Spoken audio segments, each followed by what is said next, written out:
Okay, so I've had quite a few people ask me how you solo Princess and the Dinosaur offering in Moradin as a Paladin. We've seen videos of people doing it as Mage, Warlock, Hunter, Shadow Priest, etc. They've been able to do it for a very long time. I've done it myself in WoW Classic into 2019 as a Mage. Pretty easy. But as a Paladin, there isn't really much out there, especially not for SOD if you wanted to do it, for the offering and for the Princess. So to jump into it, there's only two things that you're really going to need. The first is to do the quest for the scepter, so you can teleport directly to the Waterfall. If you don't know what that is or don't know how to get it, just look for a guide on YouTube. You'll have to do a little quest run within Moradin to get the scepter, and then you'll be able to teleport straight to the Waterfall within Moradin.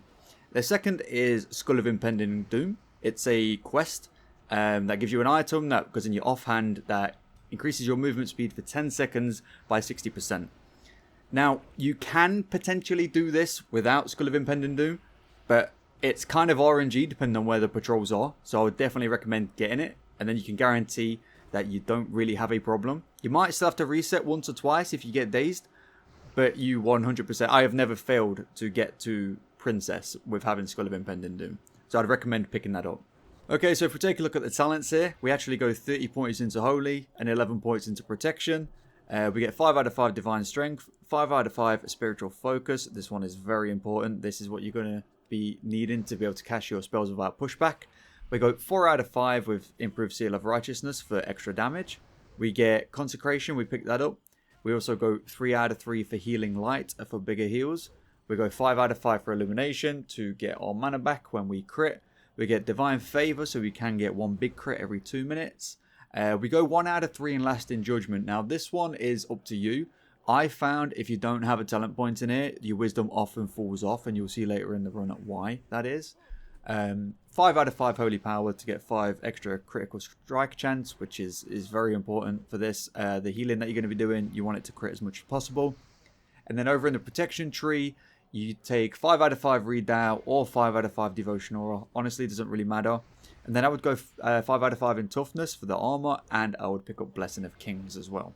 And for the runes, the head slot, we're going to go with Fanaticism for 18% Holy Crit, very nice. For the chest, we're going to take Seal of Martyrdom. If you're very under-geared, you could go with Aegis and then use Seal of Righteousness for damage. For the wrists, we're going to take Hammer of the Righteous. For hands, it's going to be Crusader Strike. For the waist, it's going to be Sheath of Light. For the legs, a very big one is Inspiration Exemplar, because both the Offering and Princess fear, so this one's essential to have. And for the feet, Sacred Shield, also a very big one to have. For the gear, you're going to want to be in full plate with a sword and shield and try and stack as much stamina as possible. It is doable in low amounts of gear, but definitely be in full plate with a sword and shield.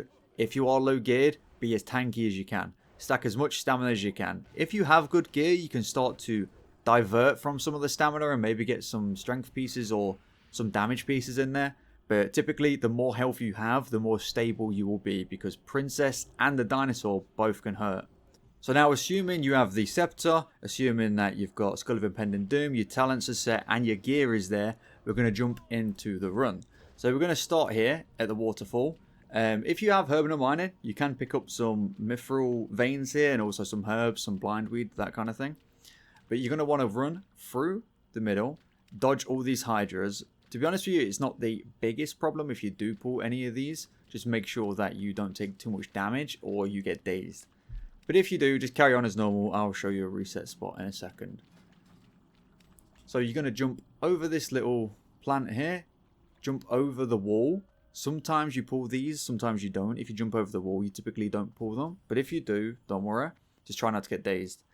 Just remember, the main rule when you're running alongside to Princess is pretty much just stay next to walls when you jump. Now, this pack always pulls. If you get dazed or you take too much damage, stay on this rock in the middle here and it will reset. But if you've got enough health still and you didn't get dazed, just carry on, put up a Sacred Shield. I like to stun that mob there, and then I just carry on, strafen against the wall and jump in as well to help try and bug out as many mobs as I can. Now, if you do get dazed or you take too much damage, like I did in this run right here, there is a reset point right here. You just want to run up to the side of the wall and you want to jump over the other side of the ledge, reset them here. This is a fairly hard jump to hit, so it might take a bit of practice, but if it does happen, it's there for you. If it doesn't happen, even better. So we carry on with the run. At this point, if you didn't reset, you've still got the mobs chasing you, so you don't have time to wait. There'll be often a patrol here. If there isn't, great. If there is, just make sure you don't get dazed. Try and cut corners as much as you can to make the mobs have a further path than you, i.e. cut in on the bridge, around the back of the tree, go straight into this basilisk here, and then get onto the wall and start to strafe and jump on the wall to not get dazed and to try and stutter the mobs as much as possible. Now by this point you should be about around the giants, and now there's sometimes a patrol here. If it pulls, it's fine. Same with the giants. You want to bubble as soon as they go to auto attack you and use Skull of Impending Doom. And now this will pretty much get you all the way to the reset point at Princess itself. You should probably run out of mana around about now, but this one you do want to stun, especially if it doesn't use Boulder. You want to stun it. So if you have no mana, Crusader Strike it into a stun. And then you want to run up to the reset point here. You don't have to jump. You can just run up the side of it. And then as soon as you do, you want to log out. The reason for this is sometimes these mobs really struggle to reset.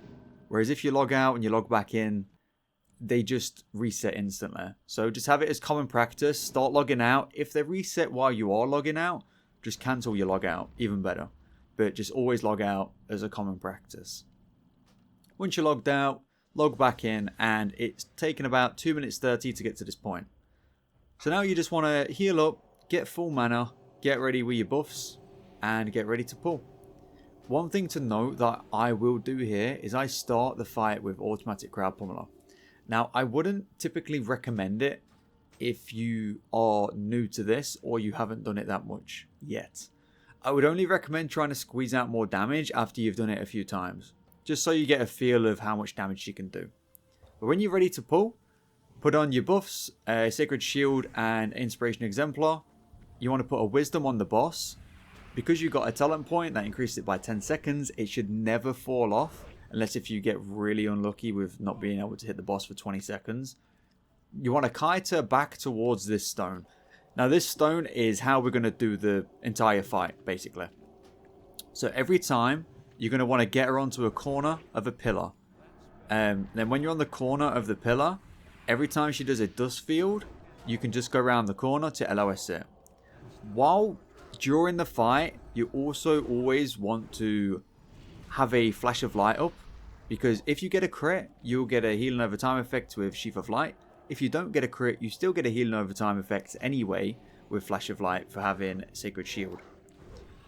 So as you've seen, as soon as they do Dust Field, you just want to LOS it. I'm just trying to get out as much damage here as possible with automatic crowd pummeler before I have to swap to Sword and Shield again. It is a bit of a long fight. It does take about 4 to 6 minutes to chop her down, depending on RNG, and also your gear will come into play as well.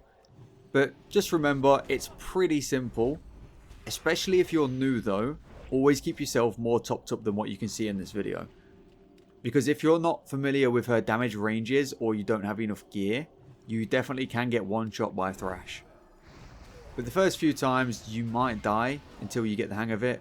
But just keep yourself topped up. Keep on hitting her with Crusader Strike on cooldown as much as you can.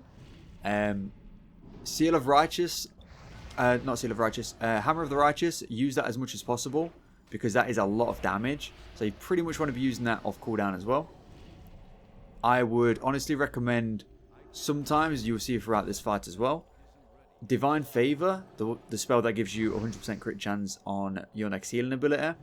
Sometimes I will let myself run really low to be able to use that on a big Holy Light. You'll see it in a bit. And the reasoning for that is it will cost no mana to get pretty much your entire health bar back, and you will get a really big healing over time effect for 12 seconds. So you just want to carry on as normal. Just keep on chopping her away. There's not really too much to say here, to be honest. I would speed it up, but I typically don't want to. Just so if anything does happen during this video, I can't quite remember because I'm not speaking over it live. This is like a voiceover. Just so you can see how to react to some of it. Because there might be some things that I do within the run that I don't even realise myself that I do. Such as some of the LOSing or regaining mana, or even when to bubble. As you can see, I've got Divine Favor on now. So I'm basically planning for my next heal to be a big Holy Light. for a big healing over time and pretty much my entire health bar. I'm trying to wait until she does the dust field before I start casting it, but she took a bit too long, so I just casted it anyway. And now because I have a big healing over time effect on me, I'm just staying in this dust field to get extra damage out. Again, I wouldn't recommend that if you're not used to it. I would recommend just LOS in everything, seeing how you get on, and then you can improve your damage from there. You don't have to try and min-max your damage, especially if you haven't done it much before. Sometimes the tick on Inspiration Exemplar is a bit slow, so you can get feared quite far away sometimes, and you can take quite a lot of damage. If that's the case, and it does happen, you've always got Bubble as an option. Typically, I save Bubble for when I get feared and then she dust fields, because that happens, and when that happens, you will take a lot of damage. And she'll probably follow up with a boulder if you get feared far. So try and save your Bubble as much as possible for that. Other than that, just keep on LOSing around the rocks. Keep yourself topped up with Flash of Lights. It's always nice to have the hot running on you. You pretty much shouldn't go out of mana as long as Seal of Wisdom is on the boss and your Crusader striking. If you do get to the point where you're really running out of mana and you're getting starved on mana, just run Seal of Wisdom on your Seal as well as the debuff on the boss. And you'll regenerate mana so fast, especially with Crusader Strike as well on top of that. When she gets under 20%, I don't even bother with using Hammer of Wrath. It costs way too much mana for damage for something like this. In this spec, because we have Jules Talent now, I literally don't even have it on my bars, because I only use this spec for solo farming bosses, basically. So I don't even have it on my bars. It's too mana intensive for the damage that it does. Key points as well. Pretty self-explanatory. Just make sure no matter what, you always keep up Sacred Shield and you always keep up Inspiration Exemplar. Now here, I actually opted to bubble just so I can just kill her because she's about dead. I probably wouldn't recommend that for anyone else. I would just save it just in case if anything gets hairy. Especially on this boss or even the dinosaur boss, he can also hurt. But as you've seen there, I got 2 blues. Now, if you're wondering if you're an enchanter like I am, the dagger is the only one you want to disenchant. Everything else you want to vendor. So the blue dagger is the only one you want to disenchant, because that will give you a large brilliant shard. All the rest will only give you small brilliant shards, and they are worthless. So for the dinosaur, this one honestly is very easy. You basically want to do the same thing, but there's no LOS in anymore. He attacks much slower, doesn't have a thrash, but he can hit a lot harder. He can crit for well over 1,000, and that's even with me being in pretty decent gear, I would say. So just be careful of the damage. You can go like 30 seconds without taking a single bit of damage, and then he can take like 70% of your health bar. So just try and keep yourself topped up as much as possible. Whatever you do, don't let yourself be below probably 1,000 health, because then you are in range of just dying straight up with a crit. Other than that, keep up your buffs, Sacred Shield, Inspiration Exemplar, and honestly just face tank the boss, do damage, keep yourself healed up, and that's pretty much that. From here, I'm just going to speed it up a little bit until we get to the end.